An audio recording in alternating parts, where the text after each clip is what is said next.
नमस्कार बच्चों, स्वागत है आप सभी का ज्योग्राफी गैलेक्सी पर। आइए बच्चों, जो कल हमने वीडियो में पढ़ा ज्योग्राफी कक्षा 12 का खंड ए में मानव भूगोल, प्रकृति व विषय क्षेत्र, उसके आज अभ्यास प्रश्न करते हैं। देखिए बच्चों, अगर आपको इस वीडियो को देखने में कहीं कोई दिक्कत हो रही है तो आप क्वालिटी पर ध्यान दीजिए, क्वालिटी को कम ज़्यादा कीजिए। अगर सुनने में कोई प्रॉब्लम आ रही है तो आप प्लीज़ ईयरफोन लगा के सुनिए, और भी कोई प्रॉब्लम है तो मुझे बताइए, मैं और सुधार करने की कोशिश करूँगी। तो क्वेश्चन अभ्यास करते हैं। कल जो मानव भूगोल की प्रकृति और विषय क्षेत्र जो चैप्टर पढ़ा, उसके क्वेश्चंस मैंने पीछे के गत वर्षों के 5 जो साल हैं उनके क्वेश्चंस पेपर अपलोड करके वो देखे हैं। जो इस फर्स्ट चैप्टर में से जो क्वेश्चन आए हैं उनको भी लिया है मैंने, और जो बनने वाले हैं उनको भी देख लिया है। सबको मैंने इंक्लूड करके एक चैप्टर वाइज उनको सारे सीरीज वाइज लिखे हैं, और उनसे हम सारे डाउट्स हैं अपने जो क्लियर हो जाएंगे। देखिए, मेरा कहना यह है आपको कि अगर कल का चैप्टर अच्छे से पढ़ लिया तो ये सारे क्वेश्चन आप इजीली सोल्व कर दोगे। अगर क्वेश्चन चैप्टर कम समझ में आया है थोड़ा बहुत, तो भी मेरी ये आपसे रिक्वेस्ट मान लो कि इस जो अभ्यास प्रश्न वाली वीडियो है आप इसको 2-3 बार देखिए और कंप्लीटली इसको अच्छे से याद कीजिए, ताकि आपके एग्ज़ाम में क्वेश्चन जो हूबहू यहाँ से मिलेगा वो आप आराम से वहाँ सॉल्व कर सको। ये मेरा वादा है। इस चैप्टर से अपन जो क्वेश्चन कर रहे हैं उनसे बाहर बिल्कुल नहीं जाएगा। आप ये वीडियो बहुत अच्छे से 1-2 बार सुनिए और अभ्यास कीजिए। तो फर्स्ट क्वेश्चन पे आते हैं हम। आधुनिक मानव भूगोल के जन्मदाता कौन थे? ये कल अच्छे से देखा हुआ है अपना। फिर आधुनिक मानव भूगोल के जन्मदाता रेडजेल है। सेकंड, मानव भूगोल में चंचल मानव और अस्थायी पृथ्वी, मानव चंचल और अस्थायी पृथ्वी के पारस्परिक परिवर्तनशील संबंधों के अध्ययन की बात कौन से भूगोलवेता करते हैं? कौन से भूगोलवेता करते हैं? तो वो हैं अमेरिकन भूगोलवेता एलन सैम्पल। थर्ड क्वेश्चन है, नवनियतिवाद के प्रवर्तक कौन है? नवनियतिवाद के प्रवर्तक हैं ग्रिफिथ टेलर। कौन है? Griffith Taylor. क्या सिद्धांत दिया था उन्होंने? इनका क्या सिद्धांत था? रुको और जाओ। वो भी याद रखना, क्वेश्चन में डायरेक्ट पूछ लेंगे कि ग्रिफिथ टेलर का सिद्धांत था, तो रुको और जाओ। फोर्थ क्वेश्चन है, निम्न में से फ्रांसीसी भूगोलवेताओं के नाम बताइए। जो नीचे दिए हुए अपने को नीचे ऑप्शंस में 4 ऑप्शन दे देंगे और पूछेंगे कि इनमें से फ्रांसीसी भूगोलवेता कौन से हैं। तो हमें फ्रांसीसी भूगोलवेता याद करने के लिए मैंने सब ये जो नीचे नाम डाले हैं वो फ्रांसीसी भूगोलवेता ही हैं। आप इनको अच्छे से देख लीजिए। विडाल डी ला ब्लास, ब्रुन्स, डिमांजिया, ये तीनों फ्रांसीसी भूगोलवेता ही हैं, तीनों के तीनों। नेक्स्ट क्वेश्चन,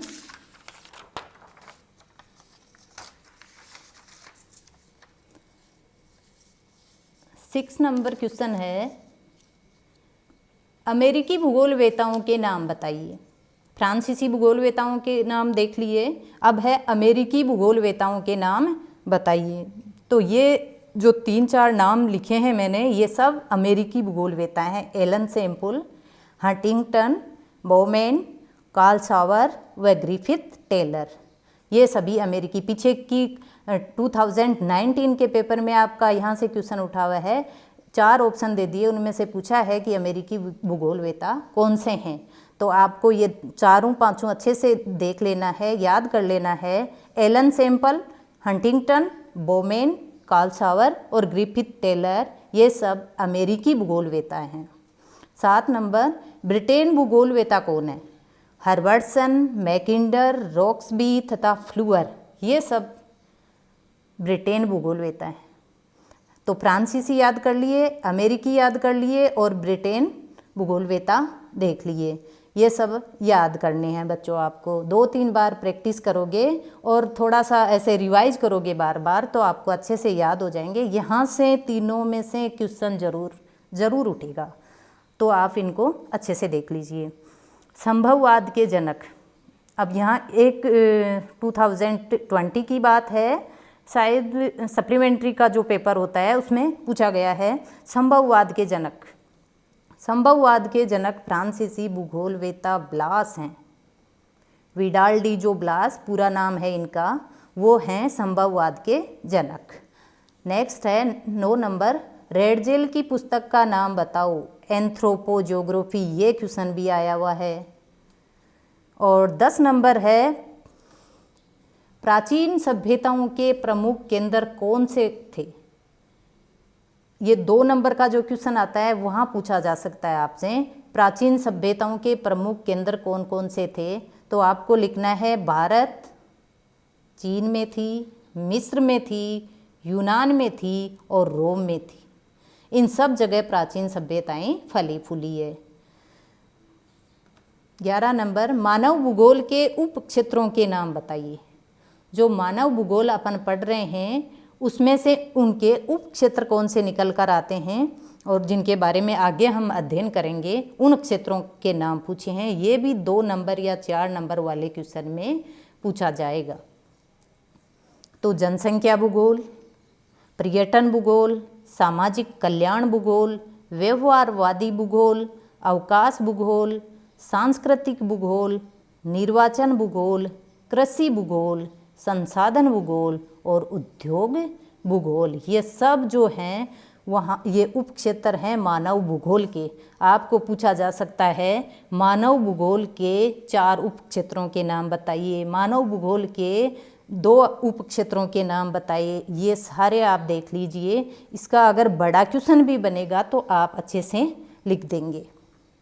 देखिए, आपको याद करने के लिए यहाँ कोई ट्रिक नहीं लगानी है। आप थोड़ा सा दिमाग से सोचें कि मानव भूगोल है तो कहीं ना कहीं मानव से रिलेटेड जो भूगोल से संबंधित है वो सब जो पार्ट हैं वो मानव भूगोल में आते हैं। जनसंख्या किनकी, पर्यटन किनका, सब मानव का, सामाजिक कल्याण किनका, मानव का, व्यवहार, अवकाश, संस्कृति किनकी, संसाधन किसके काम आएंगे, कृषि कौन करेगा, निर्वाचन कौन करवाएगा, कौन करेगा, ये सब मानव भूगोल के ही पार्ट हैं। आप इसको अच्छे से समझ सकते हैं और याद रख सकते हैं। नंबर 12 क्वेश्चन, मानव भूगोल के विकास को कितने युगों में बांट कर पढ़ा जाता है। ये एक इजी सा क्वेश्चन है। मानव भूगोल को 3 युगों में बांट कर पढ़ा गया है, प्राचीन, मध्य और आधुनिक, जिसकी चर्चा कल हमने अच्छे से की है। नेक्स्ट,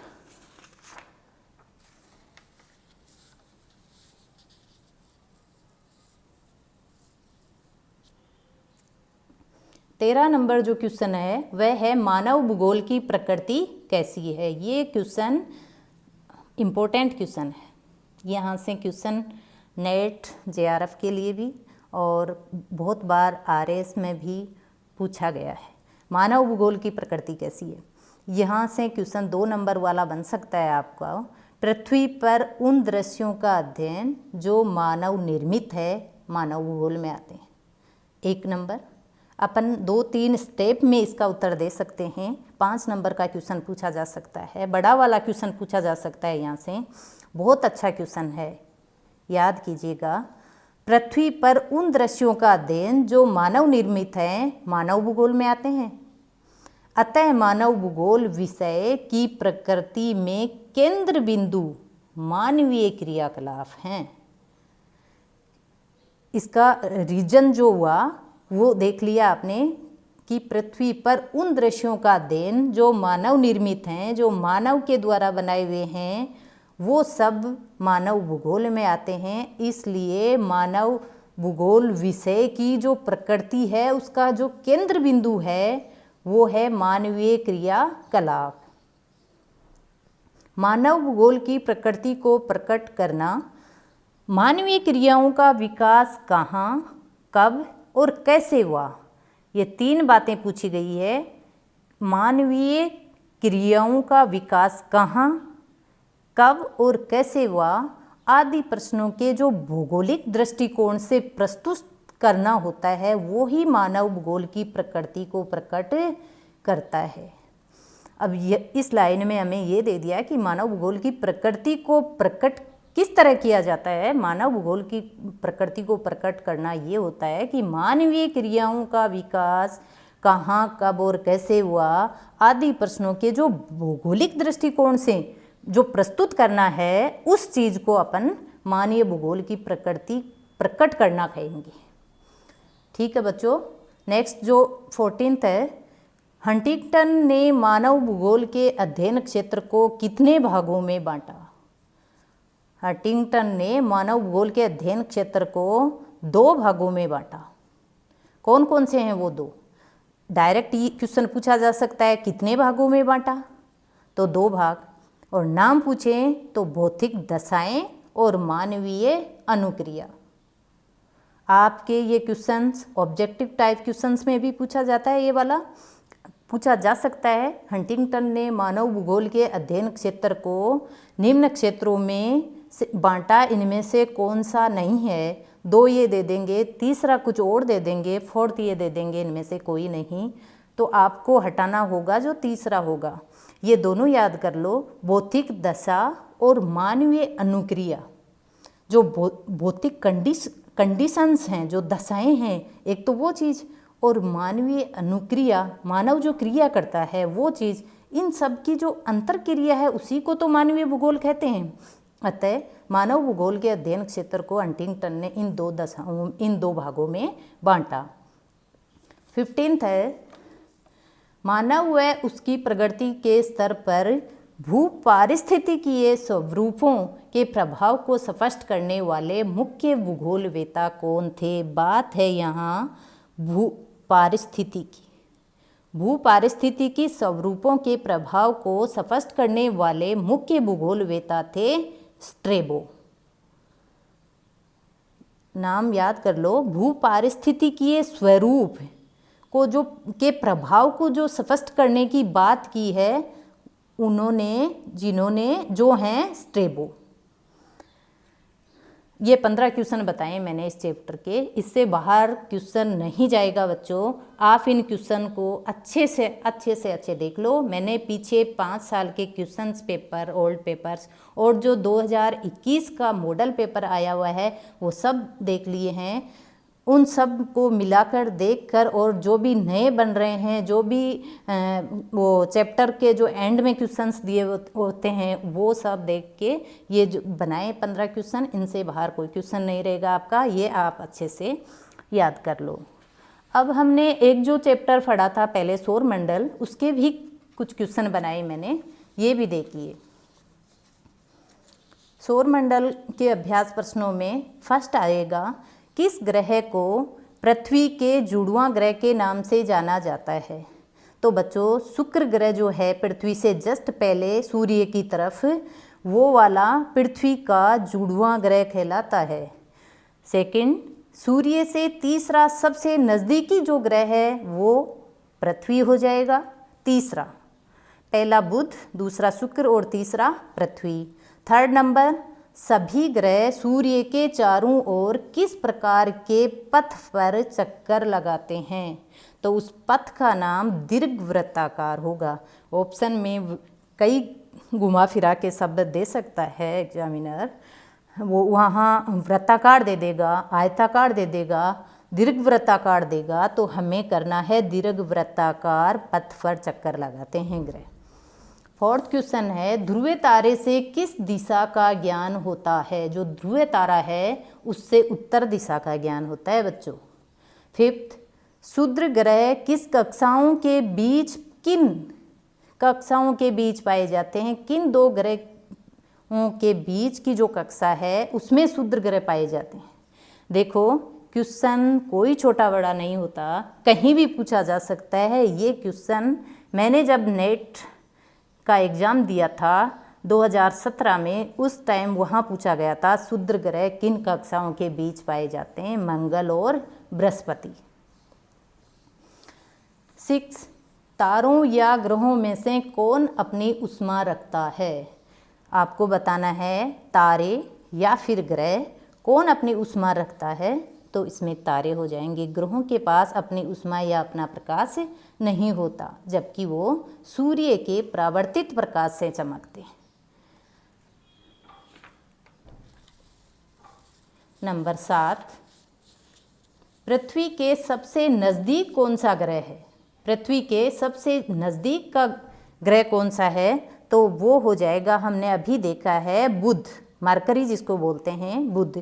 तारों की एक बहुत बड़ी प्रणाली को क्या कहेंगे, आकाशगंगा। तारों की बहुत बड़ी प्रणाली, यहाँ बात हो रही है बच्चों प्रणाली की, तो तारों की एक बहुत बड़ी प्रणाली आकाशगंगा कहलाएगी। और तारों का समूह है जो विभिन्न प्रतिरूपों का निर्माण करता है, वो कहलाएगा नक्षत्र मंडल, वो है नक्षत्र मंडल। नंबर 10 विभिन्न आकाशगंगाएं मिलकर किसका निर्माण करेंगी, तो विभिन्न आकाशगंगाएं, यहाँ बात आकाशगंगा की हो गई, तो विभिन्न जब आकाशगंगाएं मिलेंगी तो वो बनाएगी ब्रह्मांड।